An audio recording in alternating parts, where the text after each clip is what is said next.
Weld, or Dyer's rocket, is one of the most eye-catching wildflowers in quarries, building sites, sandy, gravelly places, often by the sea. It belongs to a very small family of flowering plants with just 107 species in it, most of them in the genus Reseda, which has 60 species, 20 of them are European and just 3 here in Ireland. Now you might think that the name rocket, Dyer's rocket, is because of the way that it shoots skyward from its basal rosette of leaves. But it's more probable that the name has somehow jumped to the plant from the edible rocket, for which the old Roman name was Eruca.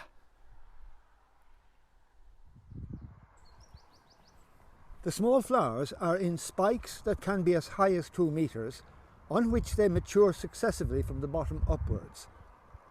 An interesting and very unusual feature of the flowers is that, like sunflowers, they track the sun over the course of the day.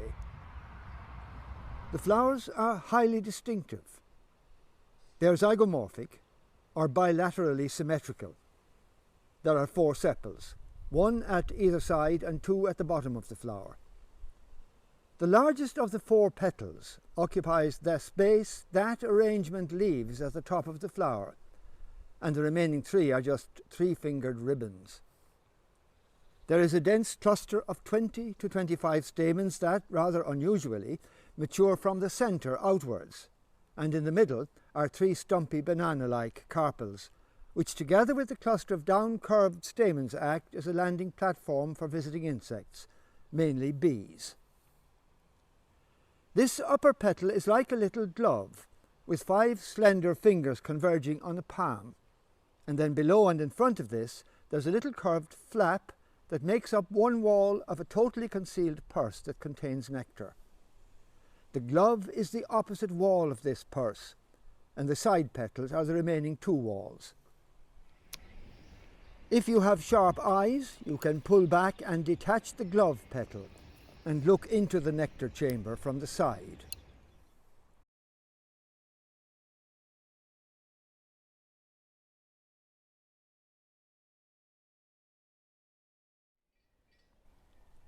A visiting bee lands on the bunch of downward curved stamens and carpels, and must use its tongue to separate the glove and flap that close off the nectar chamber.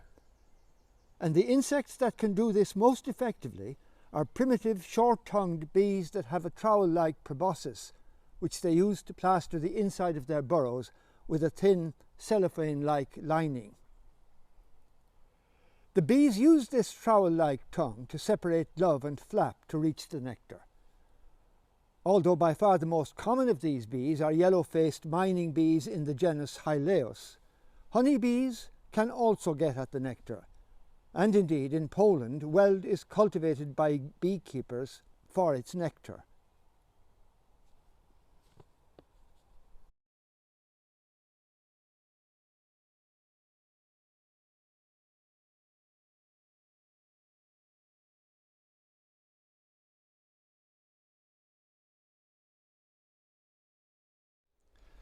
For botanists, the most interesting thing about Weld has to be its extraordinary flowers.